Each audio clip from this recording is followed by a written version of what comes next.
Hey there, folks. Tonight I am going to try to explain something that I've never quite been able to explain before. Even though it is something that I agreed with it the moment I first read it. And it's what I think of as the Douglas Adams version of time travel, which is explained a couple of times in the Hitchhiker series as something along the lines of time fits together like a jigsaw puzzle. Meaning that if you change the shape of one piece, the pieces that connect to it just change too. Now that's a little hard to wrap your brain around. So I'm going to give it a shot from a slightly different angle, which is essentially that if we say time travel is possible, then the only logical thing is that it has to be instantaneous. Or, I don't know, if you want to get freaky, it travels at the speed of time. Yeah, whatever. Which means that at no point will anybody in time, even the theoretical person who makes the change, know that anything has changed. So, in that sense, we will never experience changed history.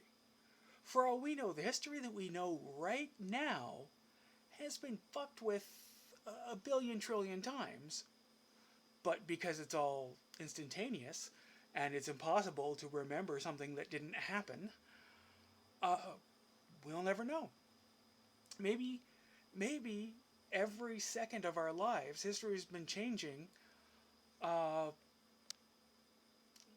really, really fast. Maybe a billion trillion times a second. But we'd never know. So,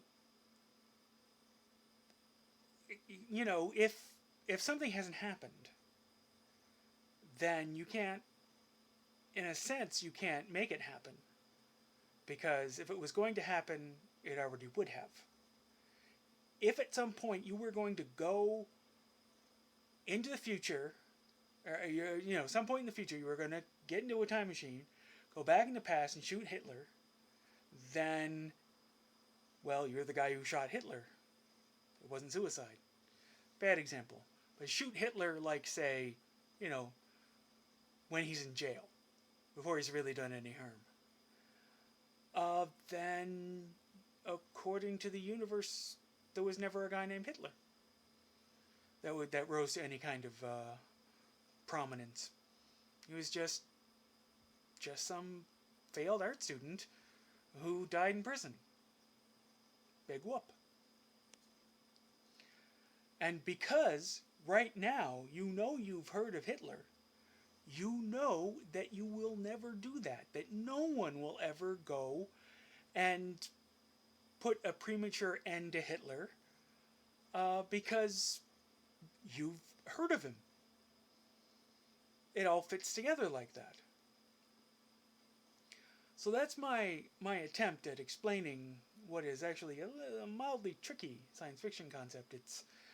It's much easier to understand the bullshit way time travel works in less well thought out science fiction, because then we just treat it like we treat another place, and we don't really think out all the consequences, or at least most people don't. Mental perverts like me do it and then get irritated.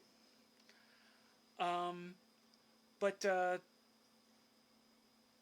idea that, then you'll be able to go shoot Hitler, come back to our time, and enjoy the Hitler-free future. Nope. that it can't actually work that way.